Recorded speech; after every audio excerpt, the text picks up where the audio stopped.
Welcome to Real Life Mentoring, where we explore real life issues to help you make an authentic difference in the world.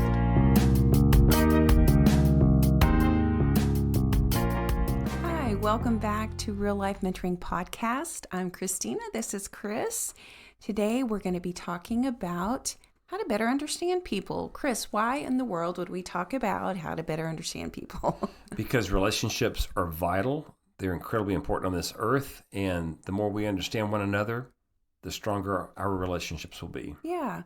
So as always, we always take this from a mentoring standpoint. If you're a mentor, if you're somebody who gives your life away, involved with others, these are great tools for you to understand how to better understand people. However, if you have a job, if you're a parent, if you're in a marriage relationship, whatever, in any kind of a friendship, gaining some tools of how to understand people will only benefit you and your relationships. Yes, I'm going to start out with a proverb out of the Bible. Proverbs 20 verse 5 says that the purposes of a man's heart are deep waters, but a man of understanding draws them out. I love how that what that says about that our hearts are like deep waters. Mm-hmm. So at the core, guys, we are all pretty much the same. We want to have relationships which are meaningful, ones that make us feel understood and loved. And an intentional conversation can be the beginning of understanding another human being. If you and I don't talk to one another, we're not going to understand one another. Mm-hmm. We've been married almost 31 years. And you know what happens? Sometimes we don't understand one another. We go, how did that happen? We're on two different pages. Then we have to talk some more to understand about a situation or whatever. So, I look forward to this topic. Yeah, we're going to talk about four issues on how to better understand people. The first one's going to be words and actions don't always tell the whole story. So when you're interacting with somebody, what they're saying or what they're displaying with their actions may not give you a full picture of who they are. Do you have an example of that? I wish I did. I mean, I think it happens a lot. How are you doing? Oh, I'm good. How are you? Good. Right. But then say, years ago, I'd say, guys, how are you really doing? And the guy's eyes would open up and go, you really want to know? And then they would actually say how they were actually doing. Right. And this is classic example. You got maybe an important businessman or whatever. He comes into work secure. Hey, how's it going?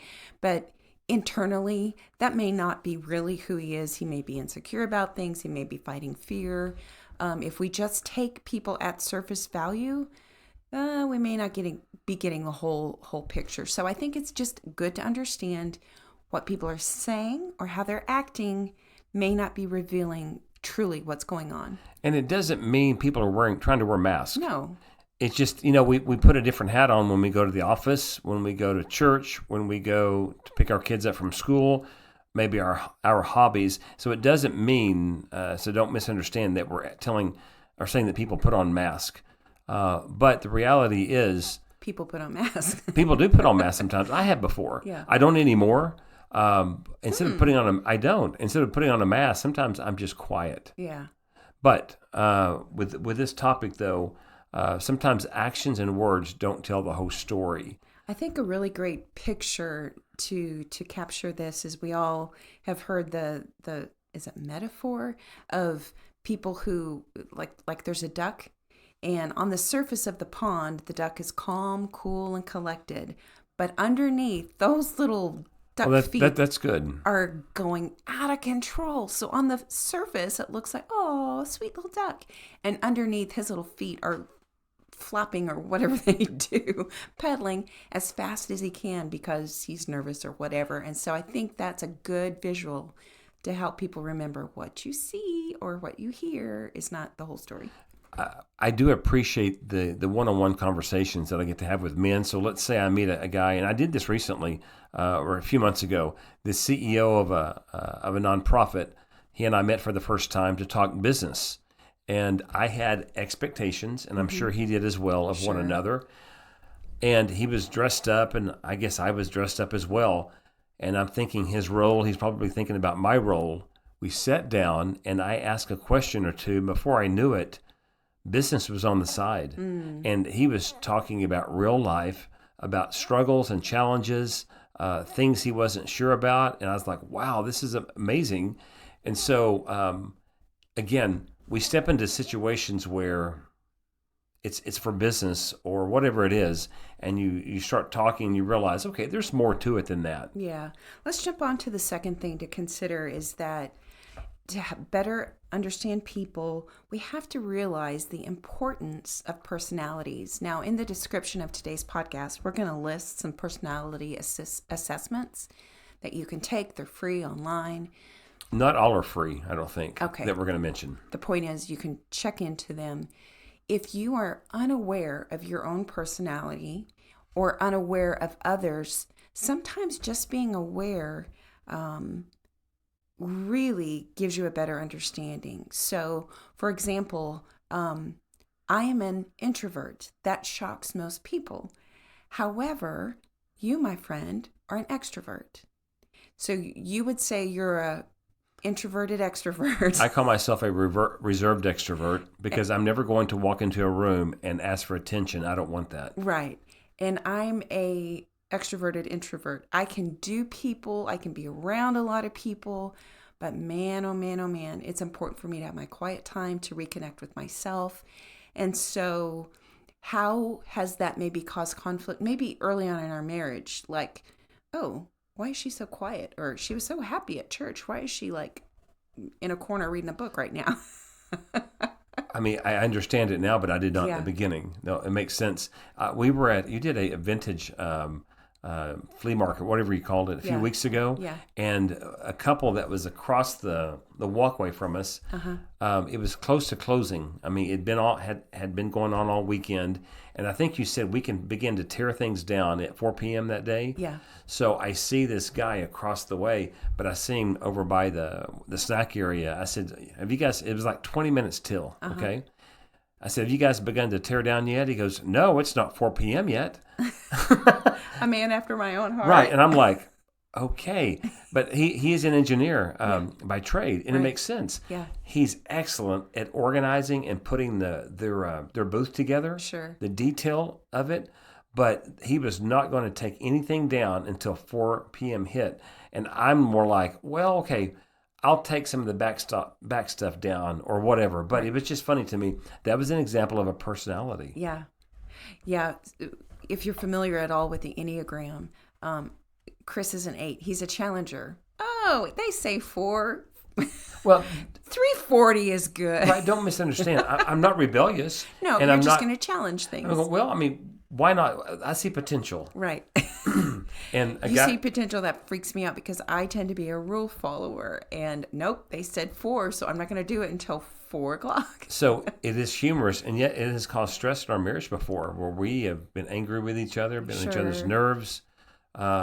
So you continue to learn. So Christina, mention a couple of the tools that people could check out. Yeah, I think the Myers-Briggs indicator, I think that is free online, and it's a simple assessment, and they talk about your motivations. There's 4 letters that you'll walk away with, like if you're an introvert, extrovert, that sort of thing. There is a not free assessment called the Grip-Birkman. It deals with personality traits as they relate to teams. So what your individual style and how that fits into a whole team. There's the Enneagram. There's something called the DISC assessment. Smalley personality test. Again, we'll list these on all the things. Our point is take a tool to find out what your personality is. It does not mean that, oh, it says my strengths are this and my weakness is that. It doesn't excuse behavior, but it certainly can explain behavior. I do like the last one is Tim LaHaye personality assessment. Yeah. Why you act the way you do. And That's a really old, but as it's opposed an to oldie but going, goodie. that's why you get on my nerves, or that's why Right. we act the way we do. That's a really honestly important topic. Right. So those are just some assessments. If you know what makes people tick, it helps you better, especially if you have kids or if you're with coworkers that you can't quite wrap your head around why they're acting. Find out more about their personality. It really is a very helpful tool to help understand people. Now let's talk about another one, the importance of understanding another person's pain. Right. This is obviously serious.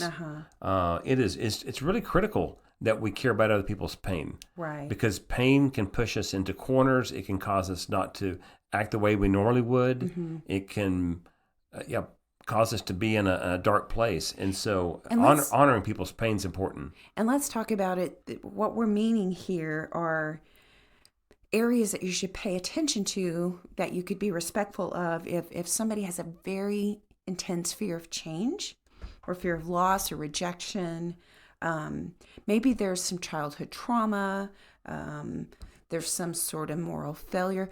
Being aware of things that have caused them pain. I just think of my sweet dad.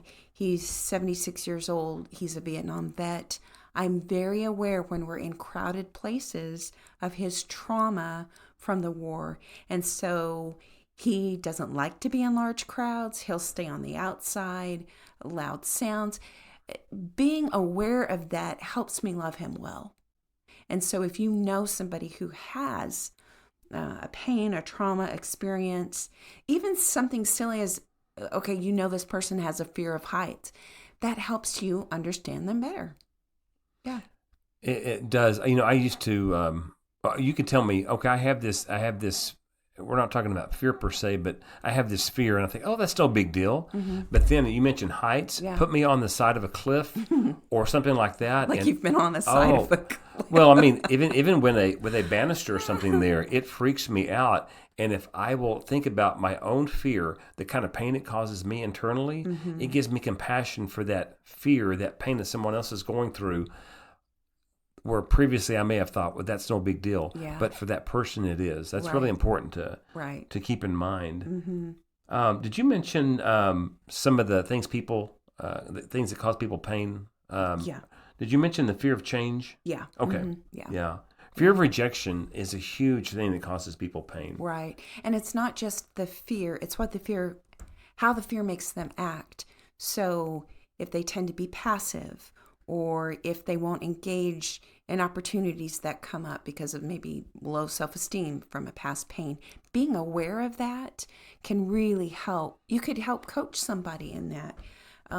If you know that somebody is not very secure and they're on the job and you're their boss or something, I don't know, you can not excuse their behavior, but it can help you understand and even address it. Hey, I know you had this painful experience, but I would really encourage you, let's move past that, because a pain can affect the way people think, will affect how people think, could lead into toxic thoughts. And so just being aware of that is just so helpful. And how we think, we tend to say, and we tend to act upon that. Right. Years ago, I remember you asking me, I don't remember who it was or what the setting was, but you said, Chris, when you're around that particular man, you don't act quite like yourself. Mm. And I thought, yes, I do. But actually, as I thought about it, I really didn't. I thought, what was that? I believe it was connected with a past pain that I had, maybe with another man, an authority figure in my life.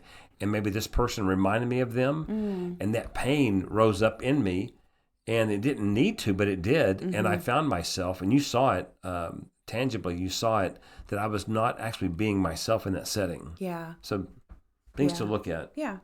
And let's look at the fourth one for today. We are going to continue this in a series of episodes, but the last one we're going to talk about today, understanding cultural differences. Now, obviously, that can be ethnicities, right? But sometimes Midwesterners, you move to the West or East Coast, there's going to be some cultural differences. Cultural differences, if you're from one belief community and you're in a non-belief community, there's some cultural differences. You mean there. Based on faith? Yeah. Okay. Just being aware, okay. Here in the South, this Bible Belt culture, that certainly is a culture of itself. It's a real thing. And you go up north, you're not going to have those kind of issues come up. Yeah. So just being aware of the differences, cultural differences. Do you remember one of the things they told us when we were in training to live overseas in Austria? Right. They gave us a great thing to say. Don't look at things as weird. Just look at them as different. They're different. Yeah. Because if I eat this kind of soup or whatever it is, what kind of food, you've never experienced it before, and left to ourselves as humans, we make, oh, that's weird. It's not weird to me, though. It is normal for me. Yeah. So I remember I'd laugh about my mom. I forget what it was, but I told her something about an experience in Austria. And my mom said, well, that's weird. I said, Mom, they taught us, we learned in training, it's not weird, it's just different. And so there was a guy in Austria that we had lunch with, he and his wife one day. Do you remember that? And we were by the lake or whatever it was, and he and I were joking around. And he's Austrian, I'm an American, and we decided, hey, let's tell each other some differences in our cultures. And because I told him about the comment, oh, that's not weird, that's just different. Right. So I'd say something, he'd say, oh, well, that's different, with a little bit of sarcasm. Sure. He'd tell me something about his Austrian background, and I'd say, well, that's different.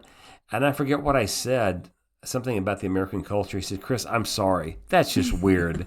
And there are also some weird things about our individual cultures. Right. And so we're not saying, hey, just be aware of the differences. No, understand the differences so you can better understand people. You know, I was thinking back to my days in college. I'd become acquainted with a friend of mine who was from a very different financial class. That's probably a poor choice of word, but he and his family were very, very affluent.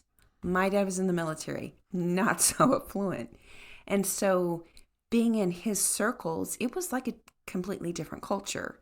The vacations they would take, the trips they would go to, the places they'd go out to eat, very, very different than my Taco Bell 99-cent or whatever. Is he the one guy that you talked about, they were going to take a private plane to go eat Mexican food somewhere? Right, in Mexico. Right. And I'm thinking the corner restaurant or whatever. Right. So again, we're not saying look at the differences, but be aware of differences so you can better understand people.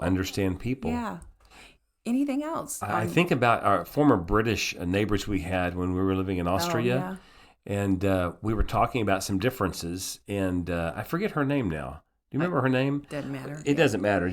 But she would say something like, I said, I have a question. I said, I was told that the British culture, they will not be so upfront with you about something they do or don't like. She said, that's true. I said, give me an example. She said, okay, the shirt you're wearing, Chris, you could ask me as an American, what do you think about the shirt that I'm wearing? And she said, I may hate that shirt.